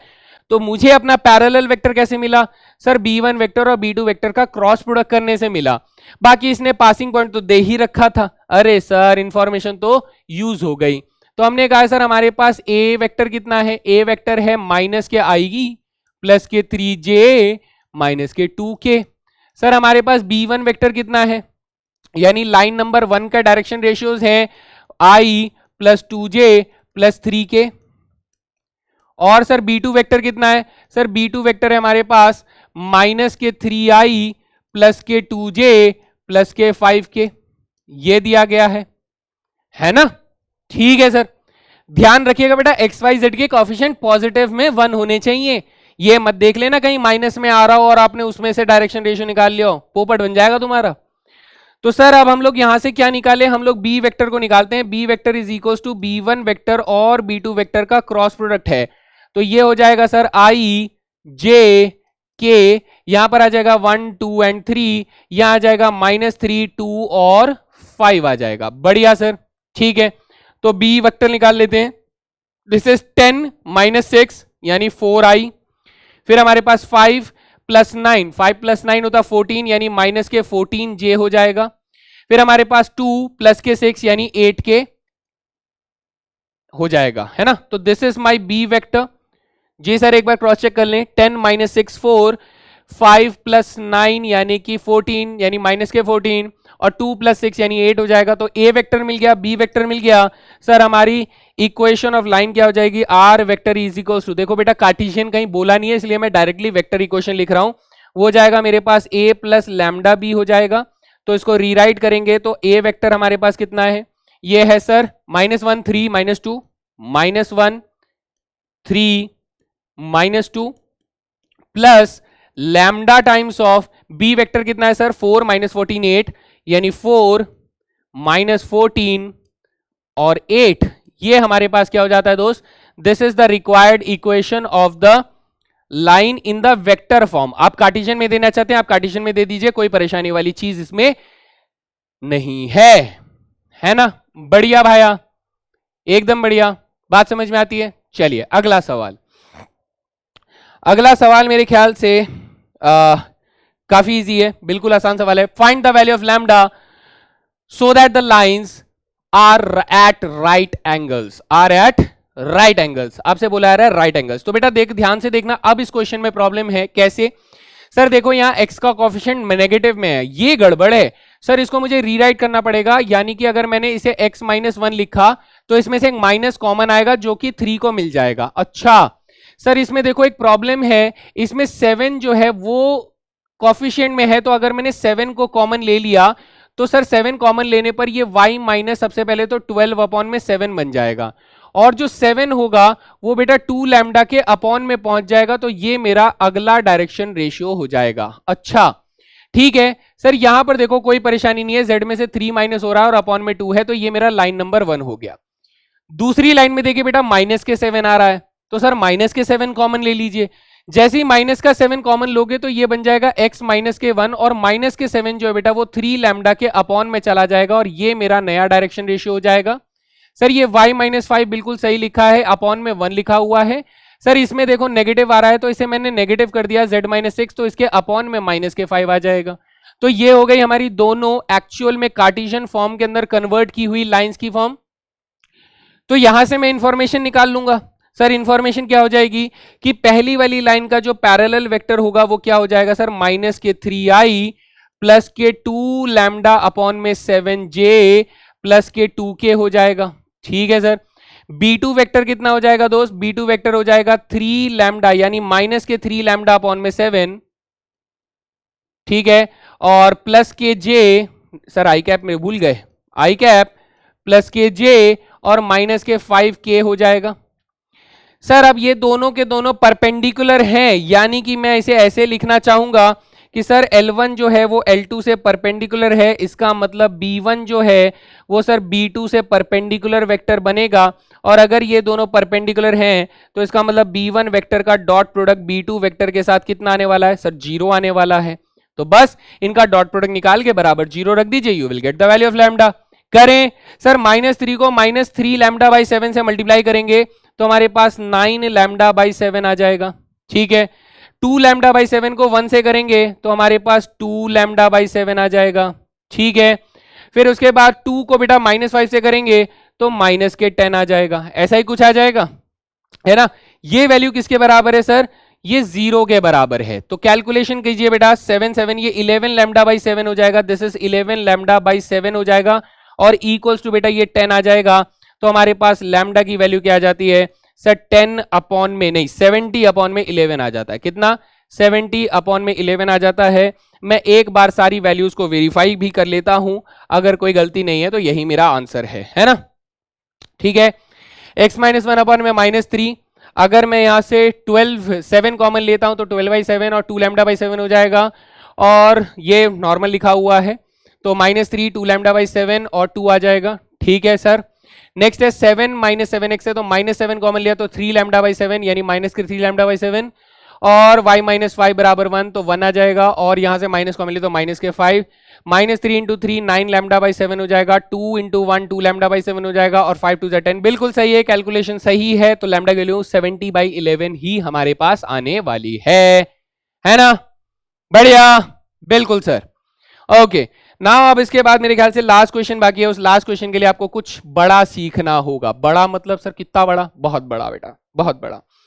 अब देखो बेटा, इसमें ना आपको ये समझना पड़ेगा कि हमारे पास जब हम लोग 2 डायमेंशन ज्योमेट्री में रहते हैं तो 2 डायमेंशन ज्योमेट्री के अंदर दो चीजें होती हैं। पहली ये कि सर या तो लाइन एक दूसरे को कट करेगी, जिन्हें इंटरसेक्टिंग लाइंस कहा जाता है, या तो लाइंस एक दूसरे को कभी कट नहीं करेंगी, जिनको हम लोग पैरेलल लाइंस कहते हैं। लेकिन जब हम लोग 3 डायमेंशन ज्योमेट्री के अंदर घुसते हैं, है ना, लेकिन जब हम लोग 3 डायमेंशन ज्योमेट्री के अंदर जाते हैं तो हमारे पास एक तीसरे तरीके की लाइन निकलती है। वो तीसरे तरीके की लाइन में हमेशा एक गाने के साथ रिलेट करवाता हूं, चूड़ी जो खन के हाथों में है। कैसे, मान लो बेटा आपने एक हाथ ऐसे रखा है, एक हाथ ऐसे रखा है, तो ये दोनों हाथ जो है ये ना ही पैरेलल है, देख पा रहे हो बेटा, ये ना ही एक दूसरे से पैरेलल है, ये ना ही एक दूसरे को इंटरसेक्ट कर रहे हैं। तो 3 डायमेंशन में ये इस तरीके से दिखाई देते हैं। मानते हो कि सर ये ना ही एक दूसरे से पैरेलल है, ना ही एक दूसरे को इंटरसेक्ट कर रहे हैं, तो इनको हम लोग नॉन कोप्लेनर लाइंस कहते हैं। क्या कहते हैं, नॉन कोप्लेनर लाइंस कहते हैं। कैसे सर, मान लीजिए ये हमारे पास एक प्लेन है, ठीक है सर, ये हमारे पास एक प्लेन हो गया, ठीक इसी का एक दूसरा प्लेन हम लोग ऐसे बना लेते हैं, इसका कॉपी। ये कहता है कि सर एक लाइन जो है वो ऐसे बनी हुई है, ऐसे करके, सर दूसरी वाली लाइन जो है वो दूसरे प्लेन में बनी हुई है ऐसे करके। तो सर ना ही ये दोनों पैरेलल हुए, ना ही ये दोनों इंटरसेक्टिंग हुए, तो ऐसे लाइंस को हम लोग क्या बोलते हैं सर, ऐसे लाइंस को हम लोग बोलते हैं स्क्यू लाइंस। क्या बोलते हैं दोस्त, स्क्यू लाइंस। ठीक है, तो अब ये कह रहा है कि सर सबसे पहले तो 2 लाइंस ऐसा जरूरी नहीं है कि वो एक दूसरे को इंटरसेक्ट ही करें, अगर वो पैरेलल नहीं है तो, अगर वो पैरेलल नहीं है तो ऐसा जरूरी नहीं है कि वो दोनों लाइंस एक दूसरे को इंटरसेक्ट ही करें। ऐसा हो सकता है कि वो दोनों एक दूसरे को इंटरसेक्ट ना करें। अब ना करें तो इसमें 2 कॉन्सेप्ट निकल कर आते हैं। पहला कॉन्सेप्ट होता है कि सर इन दोनों के बीच का शॉर्टेस्ट डिस्टेंस बता दीजिए कितना होगा। अब शॉर्टेस्ट डिस्टेंस जो होता है, मान लो बेटा ये वाला हमारे इन दोनों लाइंस के बीच का शॉर्टेस्ट डिस्टेंस है, ये वाला पॉइंट जो आप देख रहे हो ये हमारे पास शॉर्टेस्ट डिस्टेंस है। लेकिन ये हम लोग अभी नहीं करेंगे, हम लोग इसे नेक्स्ट क्लास में करेंगे, ठीक है। तो ये छोड़ दो। सर मुझे ये बताना है कि 2 लाइंस की इक्वेशन अगर दी जा रही है तो मुझे ये कैसे पता चलेगा कि वो इंटरसेक्ट कर रही हैं या नहीं कर रही हैं। तो इसके 2 तरीके हैं। पहला तरीका जो मैं आज बताने वाला हूं, दूसरा तरीका ये कि सिर्फ अगर आपको ये बताना है कि वो इंटरसेक्ट कर रही हैं या नहीं कर रही हैं, तो हम लोग इन दोनों के बीच का शॉर्टेज डिस्टेंस निकाल लेंगे, जो कि अगली क्लास में सीखेंगे। अब शॉर्टेज डिस्टेंस अगर 0 आ गया तो इसका मतलब वो दोनों लाइन एक दूसरे से टच कर रही है, तभी उनका शॉर्टेज डिस्टेंस 0 है। और अगर वो उसका शॉर्टेज डिस्टेंस कोई वैल्यू आ गया अदर देन 0, तो इसका मतलब वो एक दूसरे से सेम प्लेन पर नहीं है, अलग अलग प्लेन पर है। बात समझ में आ रही है, थोड़ा थोड़ा, एक टू है ना, ठीक है। तो सर अभी हम लोग जो करने वाले हैं, हम लोग शॉर्टेज डिस्टेंस का फॉर्मूला बाद में करेंगे, नेक्स्ट क्लास में करेंगे। आज की क्लास में क्या करने वाले हैं, इसके लिए बेटा एक एल्गोरिथम फॉलो करना है। ये मेथड क्यों जरूरी है सर, ये वाला मेथड हमें क्यों आना चाहिए, क्योंकि बेटा जो दूसरे वाला मेथड है उसमें हम सिर्फ इतना बता सकते हैं कि लाइंस एक दूसरे को इंटरसेक्ट कर रही हैं या नहीं कर रही हैं। हम लोग ये नहीं बता सकते हैं कि अगर लाइन से एक दूसरे को इंटरसेक्ट कर रही हैं तो उनका पॉइंट ऑफ इंटरसेक्शन क्या होगा। अच्छा, समझ रहे हो मेरी बात। मान लीजिए कि ये वाली लाइन जो है ये इसको इंटरसेक्ट कर रही है, ये वाली लाइन इस प्लेन पे होती तो ये इसको इंटरसेक्ट कर रही है, सर इंटरसेक्ट कर रही होती तो ये वाला पॉइंट जो था इनका पॉइंट ऑफ इंटरसेक्शन होता। तो ये पॉइंट ऑफ इंटरसेक्शन मुझे कैसे मिलेगा, मुझे कैसे मिलेगा ये पॉइंट ऑफ इंटरसेक्शन। तो यही मेरा सवाल है मेरे दोस्त, यही हमें जानना है इस क्वेश्चन के अंदर कि ये प्रोसेस हमें कैसे पता चलेगा कि पॉइंट ऑफ इंटरसेक्शन क्या है। तो हम कहते हैं कि सर अगर ये दोनों लाइन सेम पासिंग पॉइंट से गुजर रही है यानी इनका पॉइंट ऑफ इंटरसेक्शन दोनों का सेम होगा, है ना। तो हम कहेंगे सर अगर मैं इसको बराबर रख देता हूं लैम्डा के, ठीक है, इसको बराबर रख देता हूं सम अदर कांस्टेंट म्यू के, तो इससे बेटा x की वैल्यू क्या आ जाएगी। आप कहेंगे सर पहली वाली इक्वेशन में से x की वैल्यू आ जाएगी a1 लैम्डा प्लस x1 आ जाएगा। सर y की वैल्यू क्या आ जाएगी, b1 लैम्डा प्लस y1 आ जाएगा।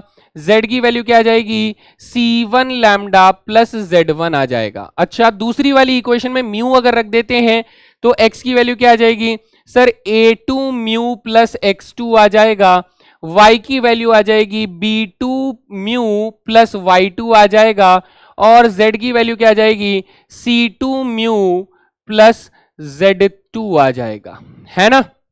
ठीक है सर, फिर अगर ये दोनों के दोनों कॉमन पॉइंट शेयर कर रहे हैं, अगर ये दोनों कॉमन पॉइंट शेयर कर रहे हैं तो हम ये कहेंगे कि सर इसका मतलब ये हुआ कि a1 lambda x1, a1 lambda plus x1 जो है वो a2 म्यू प्लस x2 के बराबर होगा।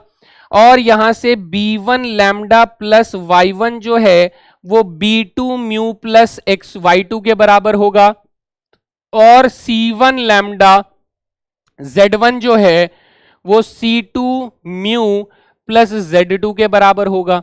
हम लोग इसमें पहले वेरिफिकेशन प्रोसेस के लिए हम लोग इन दोनों इक्वेशंस को सॉल्व करेंगे। अच्छा, इधर से हम लोग क्या निकालेंगे सर, इधर से हम लोग निकालेंगे लैम्डा और म्यू की वैल्यू, इनको सॉल्व करके क्या निकालेंगे दोस्त, इनमें से निकालेंगे लैम्डा की वैल्यू क्या होगी और म्यू की वैल्यू क्या होगी, सिंप्लीफाई करके निकालेंगे। फिर हम लोग इन दोनों वैल्यूज को क्या करेंगे दोस्त, इन दोनों वैल्यूज को यूज करेंगे क्या करने के लिए, हम लोग इस पर सब्स्टिट्यूट करके देखेंगे। और अगर ये इस वाली इक्वेशन को सेटिस्फाई कर गया तो इसका मतलब ये हुआ कि सर ये लाइन जो है, दोनों line same point of intersection को होल्ड करती है, यानी इनका पॉइंट ऑफ इंटरसेक्शन सेम है। और पॉइंट ऑफ इंटरसेक्शन सेम है तो इसका मतलब ये दोनों एक दूसरे को इंटरसेक्ट कर रही हैं। आगे सर इससे हमें पॉइंट कहां मिला, पॉइंट बेटा अब हमारे पास x, y और z जो हमारा कॉमन इंटरसेक्शन पॉइंट था वो सर हमारे पास लैम्डा या फिर म्यू के बेसिस पे लिखा गया है। तो बस लैम्डा की और म्यू की वैल्यू तो हमने निकाली थी, उस वैल्यू को वहां डालेंगे, अपने पास आंसर आ जाएगा। काफी लंबा प्रोसेस है, करके बताऊं, हाँ सर करके बताइए। और क्या बेटा, क्वेश्चन तो लेकर आया हूं, करके बताएंगे, बॉब द बिल्डर करके बताएंगे, है ना। चलो क्वेश्चन क्या कह रहा है, show that these two lines intersect, and फिर उसके बाद बोल रहा है कि भैया हमको ये भी बता दीजिए कि इसका पासिंग जो पॉइंट ऑफ इंटरसेक्शन है वो कितना है वो कितना है। तो देखिएगा दोस्त, हम कहते हैं कि सर सबसे पहली चीज अगर मैंने इसको लैम्डा के बराबर रख दिया तो जैसे ही मैं लैम्डा के बराबर रखूंगा पहले मैं लिख देता हूं सो दैट किसी को कोई कंफ्यूजन ना हो, y माइनस 2 अपॉन में 3 बराबर z माइनस 3 अपॉन में 4 इज इक्वल्स टू लैम्डा के बराबर आ गया।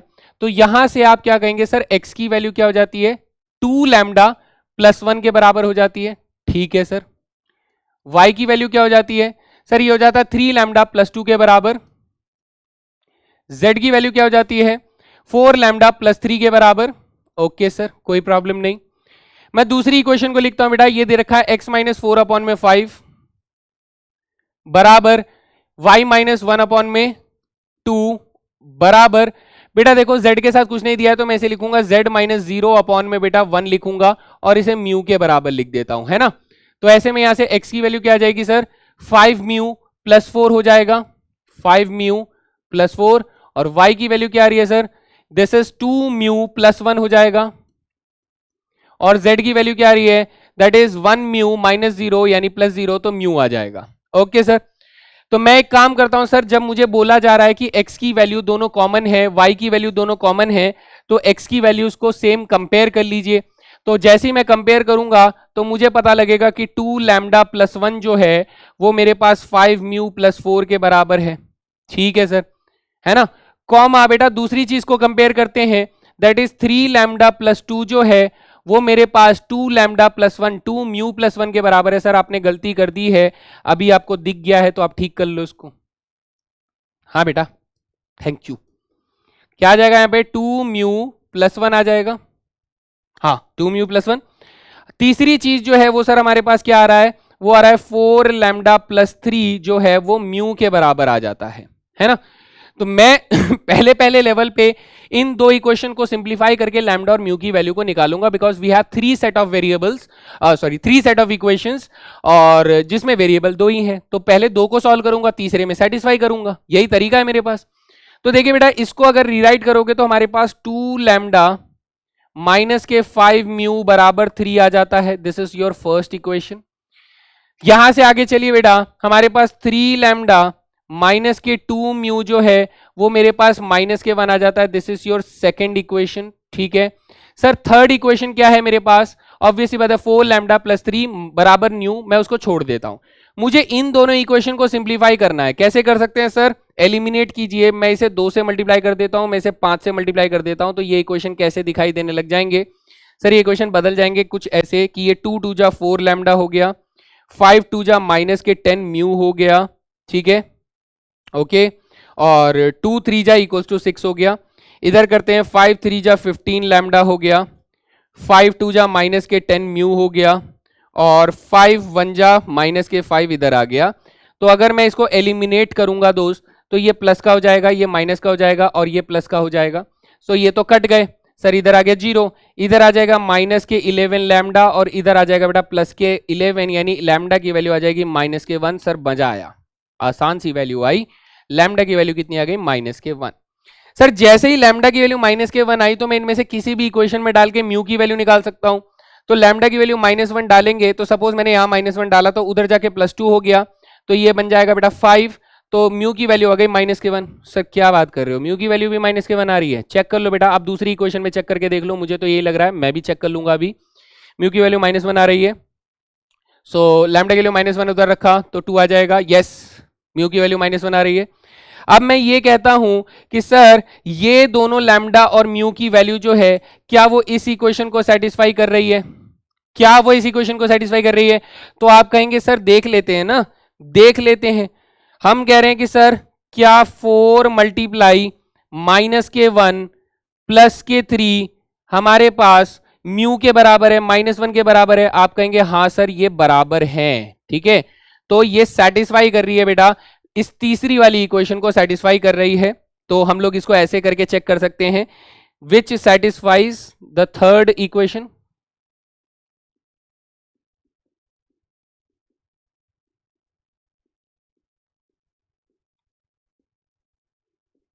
थर्ड इक्वेशन कौन सा है सर? थर्ड इक्वेशन मेरे पास ये वाली है, this is your third equation. ठीक है दोस्त, this is your third equation. Third equation को सेटिस्फाई कर रही है। अब सर सेटिस्फाई कर रही है, तो हेंस इसका मतलब द लाइंस आर इंटरसेक्टिंग, इसका मतलब द लाइंस आर इंटरसेक्टिंग।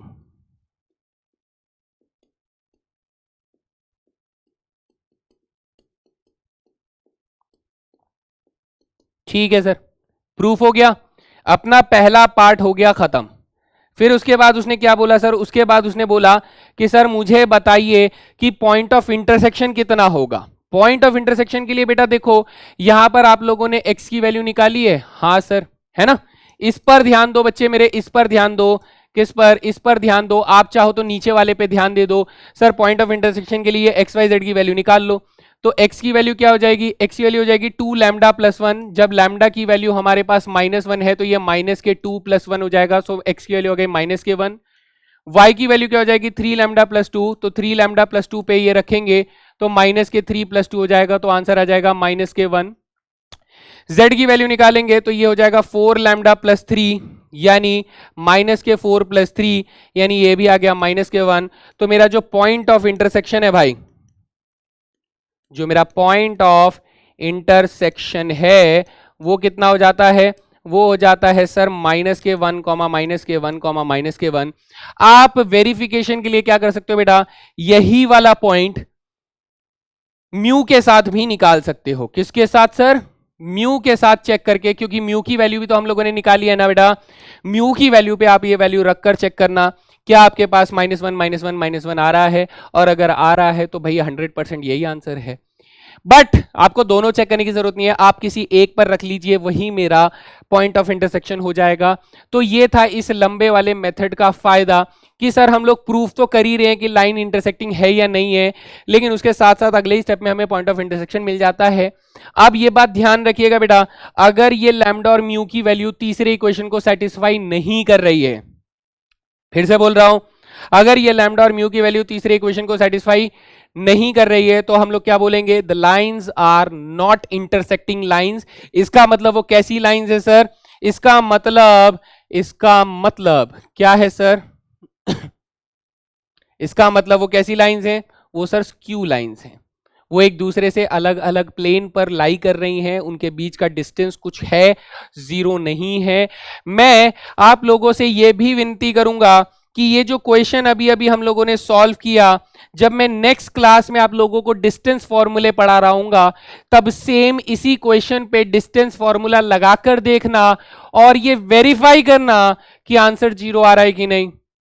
इसे बेटा कहते हैं इनोवेशन, इन्हें कहते हैं आइडिया। आपके दिमाग में क्या खुरापाती चीजें आ रही हैं, क्या आपने सोचना शुरू किया इन चीजों को लेकर। तो बेटा ये था अपना 3 डायमेंशनल ज्योमेट्री, जिसे मैंने आप लोगों के सामने कुछ प्यार से परोस के सामने रखा है, और मुझे उम्मीद है कि आप लोगों को थोड़ा थोड़ा करके समझ में आना शुरू हो रहा होगा। बाकी आप मेहनत करते रहें बेटा, आसान टॉपिक है, मुश्किल बिल्कुल भी नहीं है। जस्ट वही आखिरी बात, हमेशा की तरह इमेजिनेशन के घोड़े दौड़ा दो बेटा। सोचो कि ये सारी चीजें आपके सामने इस तरीके से हो रही हैं, एक प्लेन ऐसे करके बना हुआ है जिसपे से एक वेक्टर ऐसे करके खड़ा हुआ है, एक लाइन जा रही है, वो लाइन इसी तरह से इंटरसेक्ट कर रही है। तो ऐसे इमेजिनेशन जब आपकी स्ट्रांग होगी तो आपको डायग्राम शायद आपके अच्छे ना बनते हो, लेकिन आप अपने दिमाग में जो डायग्राम बना सकते हो वो हमेशा HD क्वालिटी का बनता है बेटा। मतलब मैं यहां पर अगर आपको बोल रहा हूं कि सर ये देखो मैं जिस तरीके से डायग्राम बना रहा हूं, ये डायग्राम हो सकता है कि मैं अच्छा बना रहा हूं, मैं खुद की तारीफ कर रहा हूं, मुझे मालूम है अच्छा है ना, थोड़ी देर चुप रहो एकदम। तो जैसे मैं बना पा रहा हूं, हो सकता है आप सब बच्चे सब ऐसा ना बना पाए, क्योंकि कई बच्चों की ड्राइंग अच्छी नहीं होती है। तो क्या करें, वो ना बनाए? नहीं बेटा, आपको दिमाग में बनाना है। ये मैं क्यों बना रहा हूं आप लोगों के लिए, ताकि आप लोग सोच पाए, समझ पाए कि एक्चुअली में हो क्या रहा है। जब आप इन चीजों को एक्चुअली में इमेजिन कर पाएंगे तो definitely you can crack the questions of these types of 3 dimensional geometry। तो आई होप आप लोगों को अच्छे से समझ में आ गया है। मेहनत कीजिए बेटा, मेहनत के बिना कुछ नहीं मिलेगा। एंड ये सेशन यहीं पर ख़त्म होता है। अगले लेक्चर के अंदर हम लोग डिस्टेंस फार्मूला करेंगे और उसी तरीके से डिस्टेंस फार्मूले के भी कॉन्सेप्ट्स को और बेहतर तरीके से समझेंगे, ताकि हमारा 3 डायमेंशन ज्योमेट्री भी एकदम बाउंड्री पार हो। So that was all guys, thank you very much. मिलते हैं अगले सेशन में, तब तक के लिए जय हिंद दोस्तों।